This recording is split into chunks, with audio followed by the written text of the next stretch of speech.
Mayor of Moscow, Idaho, Art Bettge. Mayor, thank you very much for being here. Good to have you with us. I know it's You're been welcome. a tough week. How do you know this was an isolated incident and that it was a one-off? The police have been doing their work and looking over the crime scene. They haven't been sharing a lot of information about that, but they have stated unequivocally that there is no danger to the broader public out of this one, and that they believe this was a singular targeted incident and no one else is in any jeopardy. How do they know that? Because there's a killer of these four individuals who is out there somewhere, correct? Yeah, exactly. They know something from the crime scene and the nature of the crime that they've not shared with the rest of us, and that is because they're wishing to protect the integrity of the investigation, eventual prosecution, and also to prevent the perpetrator from understanding the direction and progress in the investigation as well.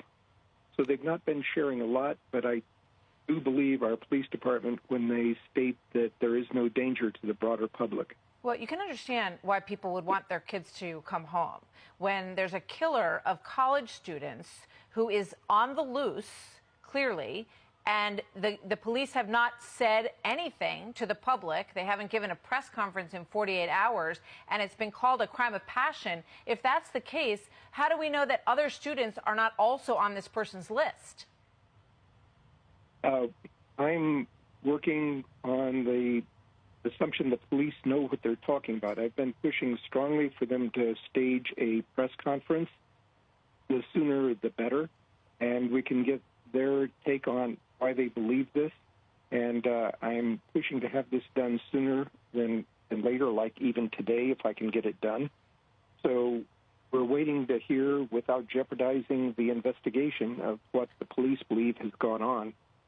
So you said that it happened between 3 and 4 in the morning. Can you walk us through the timeline?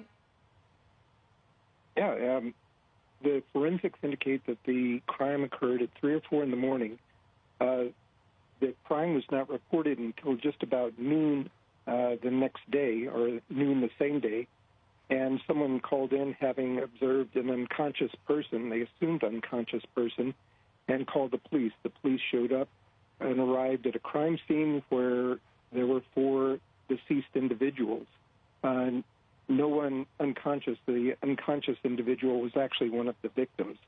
So the police entered, saw that there were no survivors, exited the dwelling, and waited for a search warrant before going back in to begin processing the scene. So they had to wait for the search warrant to arrive in order to provide adequate Fourth Amendment protections. I have to let you go, but is that 3 o'clock, 4 o'clock time frame because someone was posting on social media right up until about that point?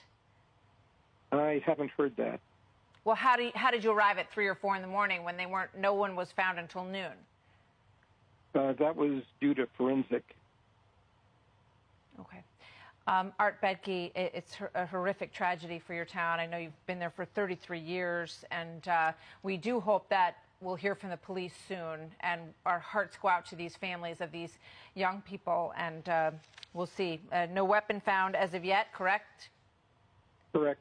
Okay. Art Bettge, Mayor of Moscow, Idaho, we thank you very much, sir, for joining us today. We hope you get some answers. Thank you.